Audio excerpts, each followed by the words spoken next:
Imagine Sarajevo in 1993, a city under siege. Normal life has disappeared, power is unreliable, supplies are scarce, and basic safety is uncertain. Now, picture a scene that feels backward if you've only ever lived in a stable economy. A former banker offers a gold necklace in exchange for everyday items, something like cigarettes and a few cheap lighters. The necklace is real. In a normal market, it might represent weeks of income. But in a place where the immediate problem is cooking a meal, staying warm, or making water safe, that goal doesn't solve the next 24 hours. What matters is function. This isn't a made-up story. It's the kind of thing survivors have documented from real crises. When systems break down far enough, value stops being about what looks expensive and starts being about what keeps life running. And that leads to a surprisingly uncomfortable conclusion. A lot of preparedness advice starts with precious metals. Gold, silver, the whole "if you can't hold it, you don't own it" logic. There's a reason that idea is popular. Metals can help preserve purchasing power across long stretches of inflation or currency weakness.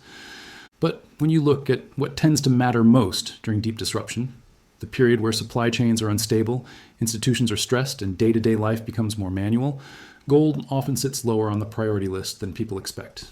Because in that window, the best hedge isn't a shiny store of value. It's capability, practical skills, useful tools, productive land, resilient networks. What some people call an Amish hedge, meaning a lifestyle built around self-reliance, repair, and community exchange.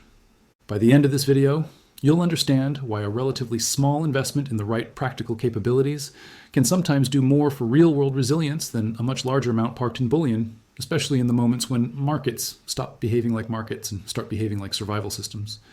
So let's walk through the pattern, because this is played out repeatedly across different countries, and the consistent lesson is simple. The fastest changing variable isn't the headline price of gold, it's the usefulness of what you can do and what you can access. 1. Currency breakdown can move shockingly fast. The first thing people underestimate is speed. In many crises, the shift from a money-based economy to something closer to barter doesn't take decades. It can happen in months, and sometimes in weeks, when confidence drops and basic goods become scarce. Early on, people still try to live normally. They use cash, they accept wages, they assume the system will stabilize. But as shortages spread, prices become unstable, and the same salary buys less and less. You can watch a society slide from inflation to pricing chaos where nobody trusts tomorrow's value. Modern examples show how quickly that logic can snap. In some collapses, governments attempt sudden fixes, introducing new notes, removing old ones, changing rules quickly, sometimes giving people very short windows to exchange cash. Regardless of the specific policy, the core experience is the same. People realize the unit of account is failing, and they rush toward anything that feels more stable. 2. When money stops working, utility becomes the pricing system. Once currency loses credibility, people don't stop trading. They just change what they trade with. In places facing severe dislocation, you often see direct exchange return. Food for food, supplies for repairs, services for necessities. Fish gets traded for staples. Farm produce becomes a way to obtain flour or fuel. In some regions, a single standardized good can start acting like an informal medium of exchange, not because anyone declares it money, but because it's widely accepted and easy to verify. And in that kind of environment, the question people ask isn't, what is this worth in currency? It's, what does this do for me? That's where precious metals can disappoint. Not because gold has no long-term role, but because in the middle of disruption, gold doesn't feed anyone, fix anything, or keep a household functioning. Meanwhile, someone who can grow food, repair equipment, preserve supplies, or keep basic systems running becomes valuable in a way that doesn't rely on financial markets at all. 3. The Great Depression highlighted the advantage of production. If you want a historical example at scale, look at the Great Depression. Rural families had hardships, crop prices collapsed, cash was scarce, and many struggled with debt. But households that had productive land and practical skills often had something priceless, a baseline level of self-supply. They could grow vegetables, preserve fruit, produce dairy, eggs, and meat, make bread from bulk ingredients, repair clothing, stretch materials, reduce dependence on cash. That didn't make them comfortable. It made them viable. Urban workers, by contrast, could be wiped out by job loss because their survival depended on continuous wages and functioning distribution systems. When that chain breaks, having money helps only if money can still reliably buy essentials. Even outside rural areas, the same principle showed up later through victory gardens during World War II, mass participation in small-scale food production, because it materially improved household resilience under stress. The lesson isn't romantic, it's mechanical. Productive capacity beats financial symbols when basic systems wobble.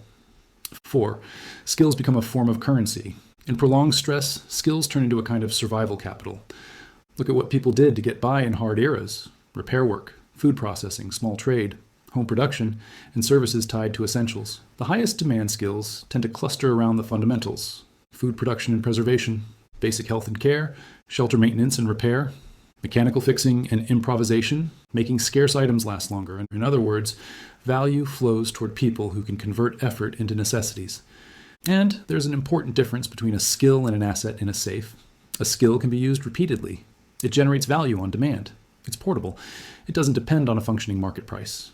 Gold can preserve wealth in some scenarios, but a capable person can preserve life and functionality in scenarios where wealth becomes abstract. 5.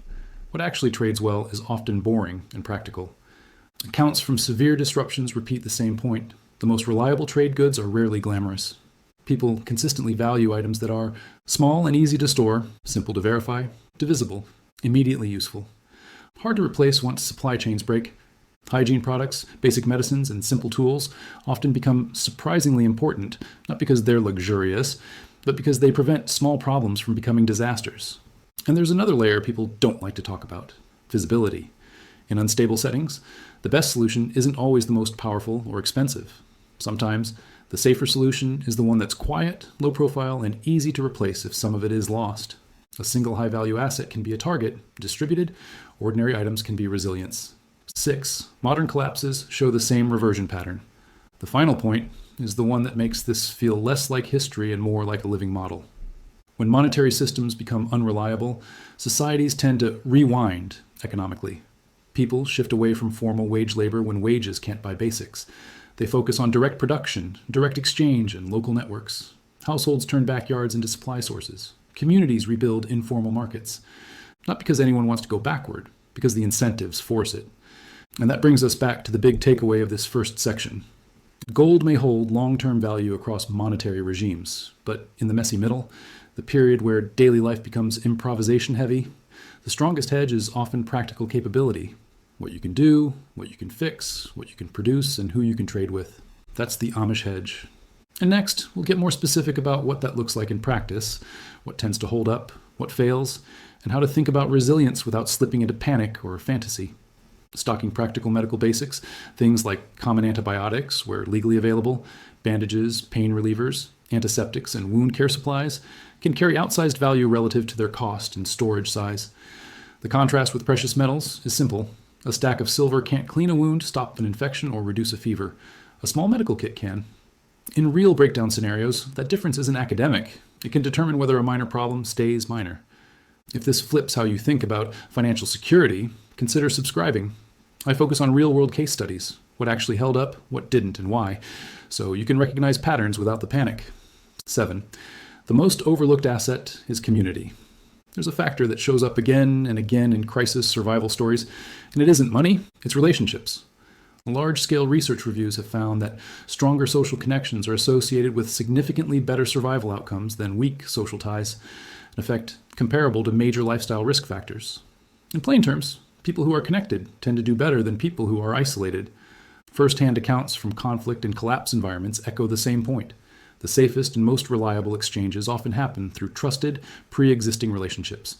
When formal systems break, trust becomes its own infrastructure. Information travels through people you know. Trades happen privately. Mutual support becomes the difference between stability and constant exposure. That's why groups with strong internal coordination, tight neighborhoods, faith communities, mutual aid groups, and other organized networks often respond faster and more effectively than individuals trying to do everything alone. In places that experienced severe economic disruption, informal sharing, local exchange, and small barter networks frequently emerged as coping systems. The lesson for preparedness is straightforward. Building real relationships and trust networks can matter as much as building a pantry. Social capital becomes survival capital. 8. The hard truth about gold in deep disruption. Gold's core limitation as a collapse hedge isn't that it's fake, it's that it's indirect. In the most severe, day-to-day breakdown phases, gold often struggles because it doesn't solve immediate needs and it doesn't produce anything. Food feeds you. Tools let you repair, build, and make. Skills generate services people will trade for. Gold is only helpful if someone else is both willing and able to exchange essentials for it. In several documented disruptions, precious metals tended to regain usefulness later when conditions stabilized and a functioning market returned. But during the most chaotic stretch, the people who did best were usually the ones with productive capacity and useful capability, not just stored value. Even in less extreme crises, you can see this pattern in the numbers. Productive land has often shown lower volatility than stocks, and in some periods, lower volatility than gold, while also offering income-like utility through rent, crops, or direct food production. The key distinction is that land can produce even when markets are stressed.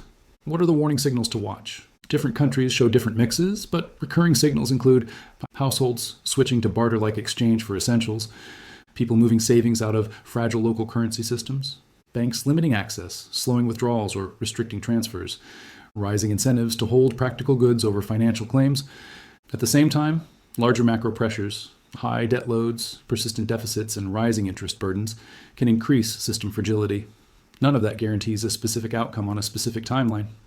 But it does explain why people look for resilience strategies that work across multiple scenarios. So what do? The Amish hedge framework? Think of this as a balanced resilience strategy built on 5 complementary elements. 1, build some productive capacity, if feasible. That can mean productive land if it's realistic, or just a garden, even a small one. The point is to develop food-producing ability and the skills that come with it.